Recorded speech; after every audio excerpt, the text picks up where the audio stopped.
Hello friends, क्या मार्च 23 की return आपकी भरनी रह गई है? इनकम टैक्स की रिटर्न अगर आपकी मार्च 23 की फाइल करनी रह गई है तो क्या, जैसे कि ड्यू डेट हमारी इनकम टैक्स के पॉइंट ऑफ व्यू से 31 जुलाई होती है, वो जा चुकी, एंड देन के बाद बिलेटेड रिटर्न भरने के लिए जो हमारी लास्ट दिसंबर होती है वो भी जा चुकी है, तो क्या अब भी आप मार्च 23 की रिटर्न भर सकते हैं? जी हां, अगर कोई भी रिटर्न मार्च 23 की आपकी फाइल करनी रह गई और ड्यू डेट और बिलेटेड रिटर्न की डेटें अगर जा चुकी हैं, फिर भी आप अपनी इनकम टैक्स की रिटर्न भर सकते हैं। कब तक भर सकते हैं, कैसे भर सकते हैं, जो एक नया सेक्शन जो ITR U income tax department ने हमें दिया हुआ है उसको डिटेल में जानते हैं, और कौन कौन से ईयर की आप इनकम टैक्स रिटर्न अभी फाइल कर सकते हैं और कैसे फाइल करनी है, ये सब हम इस वीडियो में जानेंगे। आइए चलते हैं अपनी कंप्यूटर स्क्रीन पे और देखते हैं कि किस किस ईयर की रिटर्न हम फाइल कर सकते हैं।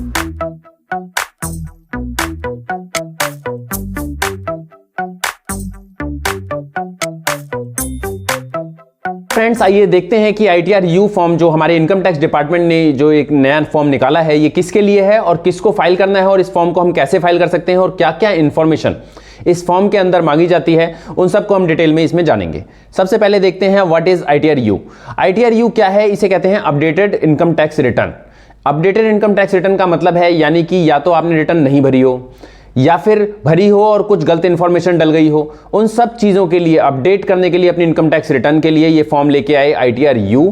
जैसा कि इन्होंने इसके डेफिनेशन में भी लिखा है, ITR U और updated income tax return is a form that allows taxpayer to update their ITR by correcting error. कोई एरर हो गई है तो उसको करेक्ट करने के लिए, और ओमिशंस यानी कि कोई चीज छूट गई थी उसको डालने के लिए with in 2 years from the end of the relevant assessment year. यानी कि जो भी आपका रेलिवेंट असेसमेंट ईयर होगा उसके 2 years तक आपके पास ऑप्शन होता है। जैसे कि आपका फाइनेंशियल ईयर जो 22-23 है, इसकी असेसमेंट ईयर की अगर हम बात करें तो असेसमेंट ईयर होता है 23-24, यानी कि मार्च 24 से 2 years का टाइम, यानी मार्च 26 तक का हमारे पास टाइम है कि हम मार्च 23 की अपडेटेड रिटर्न भर सकते हैं।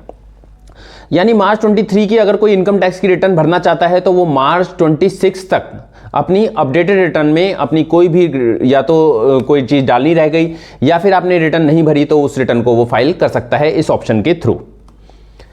Purpose of income tax updated return, इसका पर्पस क्या है? इसका पर्पस जो इन्होंने इनकम टैक्स डिपार्टमेंट ने कहा, सबसे पहला था correcting errors.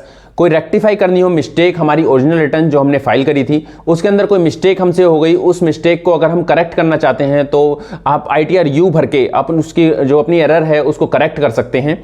Second point, updated income tax information. कोई इन्फॉर्मेशन थी जो हमने डाली ओरिजिनल रिटर्न में, वो गलत थी या फिर हम डालना रह गई, उन सब चेंजेस को हम अपडेटेड रिटर्न के अंदर कर सकते हैं। एंड लास्ट पॉइंट है क्लेमिंग मिस्ड डिडक्शंस। कोई डिडक्शंस थी, कोई एडवांटेज था जो डिडक्शंस हमारा लेना रह गया था, उन सब चीजों को हम अपडेटेड रिटर्न के अंदर फाइल कर सकते हैं। जो इसकी डेडलाइंस की अगर हम बात करें तो डेडलाइन के बारे में ये कहते हैं कि जो हमारा रेलिवेंट असेसमेंट ईयर है उसके 2 years तक का टाइम हमारे पास होता है।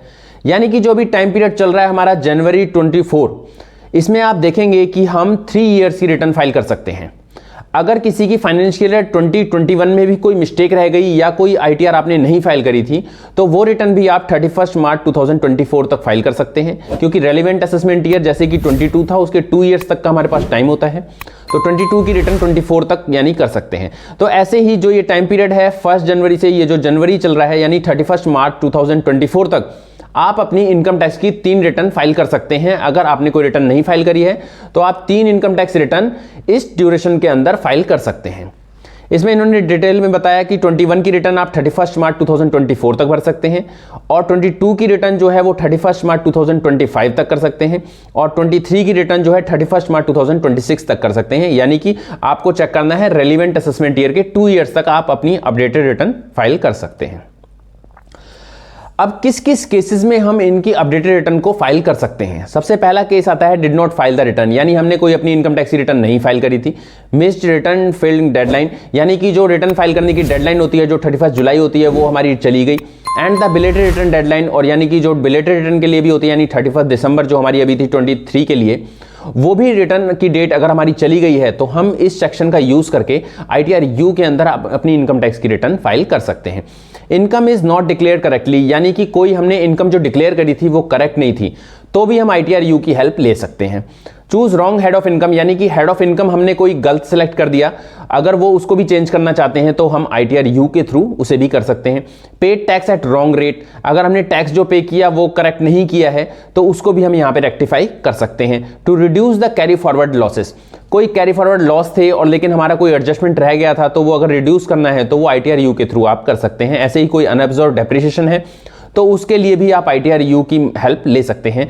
ऐसे ही कोई टैक्स क्रेडिट यानी मैट का क्रेडिट था 115 JB JC का, उसको भी कोई रिड्यूस हुआ है तो उसको भी आप ITR-U के थ्रू कर सकते हैं। लेकिन हमारा जो मेन पॉइंट है वो हमें जो ध्यान देना है वो ये है कि किस किस केसेस में हम ITR-U फाइल नहीं कर सकते हैं। तो आपको ये पॉइंट्स ज़्यादा ध्यान रखने के पॉइंट्स हैं। सबसे पहला, updated return is already field, आपने कोई अपडेटेड रिटर्न पहले ही फाइल कर दी है तो आप सेकंड अपडेटेड रिटर्न नहीं फाइल कर सकते हैं। सेकंड पॉइंट है फॉर फिलिंग नील रिटर्न और लॉस रिटर्न, अगर कोई आपने नील रिटर्न की भरना चाहते हैं या फिर लॉस की रिटर्न भरना चाहते हैं तो आपके लिए ITR-U नहीं है, तो आप वो नील रिटर्न या फिर लॉस की रिटर्न आप फाइल नहीं कर सकते। For claiming enhancing the refund amount, यानी कि इन्होंने ये जो कंसेप्ट लाए थे ITR-U का, ये सिर्फ टैक्स कलेक्शन पर्पस से था। अगर आप कहते हैं कि हमें रिफंड क्लेम करना है और अपना रिफंड को बढ़ाना है तो आपके लिए ये ऑप्शन नहीं है, तो आप ITR-U सिलेक्ट नहीं कर सकते, यानी आप ITR-U में फाइल नहीं कर सकते return. When updated return results in lower tax liability, अगर कोई आपकी टैक्स लायबिलिटी थी वो कम हो रही है तो भी आपके लिए ITR-U नहीं है। ITR-U का मेन कंसेप्ट है कि आपको टैक्स पे करना ही करना है। सबसे पहला पॉइंट है कि आपकी रिटर्न में टैक्स लायबिलिटी आपकी बढ़नी चाहिए। ऐसे ही कोई सर्च का प्रोसीडिंग आप पे स्टार्ट हो चुका है, यानी 132 के अंदर कोई सर्च की प्रोसीडिंग आप पे स्टार्ट हो चुकी, तो उसके अगेंस्ट में अगर आप चाहें कि मैं ITR-U फाइल कर दूं तो आप उसको सेक्शन को यूज नहीं कर सकते, यानी आप ITR-U में अपनी रिटर्न को अपडेट नहीं कर सकते हैं। ऐसी कोई सर्वे आपके ऊपर कंडक्ट हो गया 133A का, तो भी आपको इसकी हेल्प नहीं मिलेगी, यानी ITR-U आपके लिए नहीं है। ऐसे ही कोई बुक्स, डॉक्यूमेंट्स और असेट्स आर सीज्ड और called by the income tax authority under section number 132A, कोई भी बुक्स या डॉक्यूमेंट्स कुछ भी मंगाया गया है अंडर सेक्शन नंबर 132A का कोई नोटिस आ गया है, अगर उसके बाद अगर आप चाहें कि आप अपडेटेड रिटर्न करके इसको ठीक कर लें तो आप नहीं कर सकते हैं, यानी कि ये आपके लिए सेक्शन नहीं है। If there is no additional tax outgo when the tax liability is adjusted with TDS credit loss and you do not have any additional tax liability, you cannot file an updated return। यानी जो इसका basic फंडा है वो है कि आपको tax जरूर पे करना है। अगर आप करेंगे कि अपनी रिटर्न को ठीक कर लिया और टैक्स एडजस्ट हो गया तो आप ITR-U का यूज नहीं कर पाएंगे, यानी कि ITR-U उसी केस में भर पाएंगे जिस केस में आपकी एडिशनल टैक्स लायबिलिटी बनती है। अगर एडिशनल टैक्स लायबिलिटी नहीं बनती तो आप ITR-U की हेल्प नहीं ले सकते। अच्छा, नेक्स्ट पॉइंट है कि हाउ टू वेरीफाई ITR-U को कैसे वेरीफाई कर सकते हैं। तो नॉन टैक्स ऑडिट केस होते हैं तो वो EDC के थ्रू, जो आधार ऑथेंटिकेशन होता है उसके थ्रू आप कर सकते हैं, एंड टैक्स ऑडिट केस के लिए आप DSC का यूज करेंगे। इसके बाद जो टैक्स लायबिलिटी हमें निकालनी है वो टैक्स लायबिलिटी कैसे निकलेगी, टोटल इनकम टैक्स लायबिलिटी कैसे निकलेगी, जो टैक्स पेबल जो आपका बन रहा है उस पर interest plus late filing fees plus additional tax सारा कुछ जोड़ के आपकी टोटल इनकम टैक्स लायबिलिटी आ जाती है, और उसमें से आपका कोई TDS, TCS, एडवांस टैक्स या टैक्स रिलीफ कोई भी आपका कटा हुआ है तो वो डिडक्ट हो जाएगा। एंड जो इसमें मेन पॉइंट है आपका, ITR-U can not be filled in case of refund, मतलब आप ITR-U फाइल करके रिफंड नहीं ले सकते हैं, आपकी टैक्स लायबिलिटी बननी ही चाहिए तभी आप ITR-U का हेल्प लेंगे। यानी कि आपने कहा है जो इसमें एडिशनल टैक्स की बात करी गई, एडिशनल टैक्स लायबिलिटी वो क्या है, you should pay additional tax when filing ITR-U। अगर आप कोई भी रेलिवेंट असेसमेंट ईयर के बाद 12 मंथ्स के अंदर अंदर कोई ITR फाइल कर रहे हैं तो उसमें आपकी एडिशनल टैक्स लायबिलिटी 25% की बनती है, और अगर वो रेलिवेंट असेसमेंट ईयर से 24 मंथ के उसमें करते हैं तो 50% बनती है। यानी कि आप इसमें सिंपल फंडा समझिए कि जैसे अभी इस केस में 21 की अगर आप रिटर्न फाइल करेंगे तो आपको 50% टैक्स लायबिलिटी देना पड़ेगा, एडिशनल टैक्स लायबिलिटी, एंड अगर आप मार्च 22 की ITR फाइल करेंगे तो उस केस में आपको जो है 25% एडिशनल टैक्स लायबिलिटी देनी है। ये एक मेथड बताया हुआ है कंप्यूटेशन टैक्स लायबिलिटी की कैसे होगी। जो भी आपका टैक्स पेबल बना, देन उसके बाद कोई भी इंटरेस्ट आपके ऊपर लगा, कोई late fees, then total tax paid जो आपका है, उसके बाद जो आपका TDS डिडक्ट हो गया, एंड देन टोटल रिफंड जो आपने क्लेम किया वो भी यहाँ पे डाल देंगे। एग्रीगेट टैक्स लायबिलिटी जो बनेगी उस पे हम एडिशनल टैक्स लायबिलिटी कैलकुलेट करेंगे, 25% और 50% कुछ भी हो सकती है, जो आपके केस में आपको देखना है 12 मंथ और 24 मंथ वाला कंडीशन, एंड देन जो वो ऐड होके वो आपका नेट अमाउंट पेबल बन जाएगा। अब हम इसमें चलते हैं, जो कुछ मेन क्वेश्चंस हैं ITR-U फाइल करते टाइम पे हमारे सामने आते हैं उनको देख लेते हैं। जैसे जो ITR फॉर्म, जो इन्होंने ITR-U का फॉर्म दिया हुआ है वो छोटा सा फॉर्म है, उसके अंदर बेसिक डिटेल्स हैं और कुछ एडिशनल डिटेल्स हैं जो उसके रिगार्डिंग जो आप डिक्लेयर कर रहे हैं या करेक्ट कर रहे हैं। तो जो इनकम टैक्स, जो as per the income tax rules the updated return ITR U has to be furnished along with an updated version of the applicable ITR form. ITR 1 से 7 के बीच में कोई भी आप ITR फॉर्म ले रहे हैं तो इसको दो पार्ट में डिवाइड किया हुआ है, part A and part B. Part A आपका जनरल इन्फॉर्मेशन के रिगार्डिंग है, जिसके अंदर आपका PAN, name, Aadhaar card, assessment year और select yes if you fill. अगर आपने पहले रिटर्न फाइल करी है तो आपको यस फिल करना है एंड देन उसके अंदर ITR एक्नॉलेजमेंट नंबर और वो सब चीज़ें डालनी है, यानी कि जनरल इन्फॉर्मेशन आपको फाइल करनी है पार्ट ए के अंदर। पार्ट ए में next enter the form, acknowledgement number, receipt number, date of original return, मतलब जो आपने रिटर्न पहले भर ली है उसकी प्रॉपर्ली डिटेल इसके अंदर पार्ट ए के अंदर फिल होगी।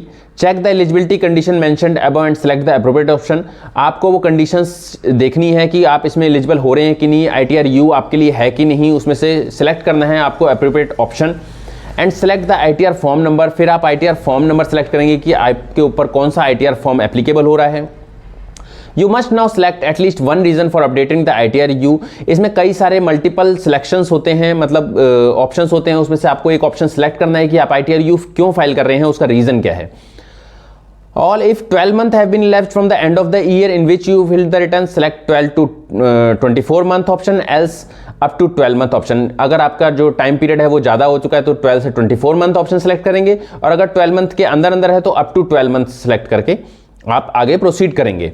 एंड देन नेक्स्ट जो है, in case the updated return reduce the balance of carry forward loss. अगर कोई भी आपकी जो अपडेटेड रिटर्न है किसी भी आपके ब्रॉड फॉरवर्ड लॉस को या अनअब्जॉर्ब डेप्रिसिएशन को कम कर रही है तो उसमें आपको सिलेक्ट करना है कि कौन से असेसमेंट ईयर का जो लॉस है वो इफेक्ट हो रहा है या कि कम हो रहा है, कौन से ईयर से रिलेटेड अनअब्जॉर्ब डेप्रिसिएशन है और कौन से रिलेटेड जो है लॉस है हमारा।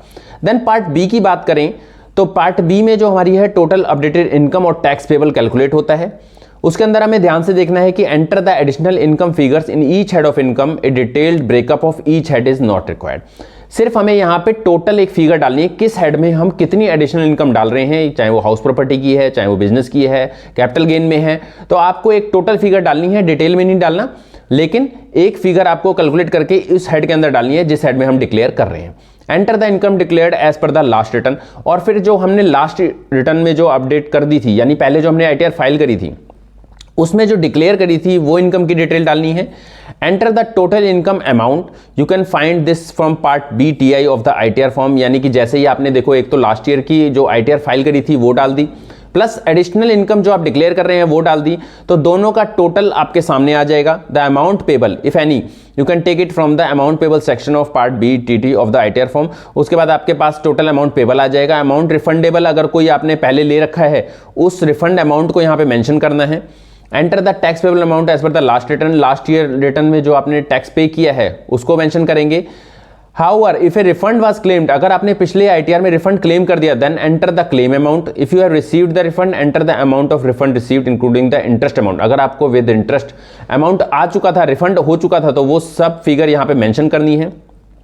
If the last return was filled late, enter the fee paid for late filing. Late filing की अगर कोई फीस पे करी है तो वो मेंशन करनी है। Enter the regular assessment tax paid in the last return. Aggregate liability on the additional income, कोई भी एग्रीगेट लाइबिलिटी जो एडिशनल इनकम पे बनी वो, additional tax liability on updated income यानी 25% और 50% जो भी बनेगी। देन इसके बाद में जो अमाउंट निकल के आएगा वो आएगा नेट टैक्स अमाउंट पेबल। आपके पास जो एक्स्ट्रा अमाउंट आ जाएगा जो आपको अब फाइल करना है वो आप फाइल करेंगे। Tax already paid under section 140B में, if updated ITR results in a tax payable amount the same must be paid as a self assessment tax. Self assessment tax में आप उस अमाउंट को पे कर देंगे और enter the challan detail, and then जो चलान आपके पास आएगा उस चलान की डिटेल को आपको इसमें फिल कर देना है। ये आपका ITR फॉर्म है, ITR U का जो फॉर्म है इस टाइप से है। इसी को हमने डिटेल में वैसे देख लिया, पार्ट ए और पार्ट बी में इसको डिवाइड किया हुआ है। अगर ये हमें रिक्वायर्ड रहा तो हम इसकी एक वीडियो वैसी बना देंगे लाइव, जिसमें हम आपको ITR U फाइल करते हुए दिखाएंगे। तो ये आपके सामने था ITR U का सारा कंसेप्ट कि आप यानी कि अगर कंक्लूजन निकालें तो हम अभी इस पीरियड में पिछले प्रीवियस 3 इयर्स की ITR को फाइल कर सकते हैं, मार्च 21, मार्च 22 एंड मार्च 23। तो उसी हिसाब से अगर आपकी कोई रिटर्न गलत हो गई या फिर कोई रह गई है तो आपके पास टाइम है और आप अपनी इनकम टैक्स की रिटर्न को फाइल करके अपडेट कर लें।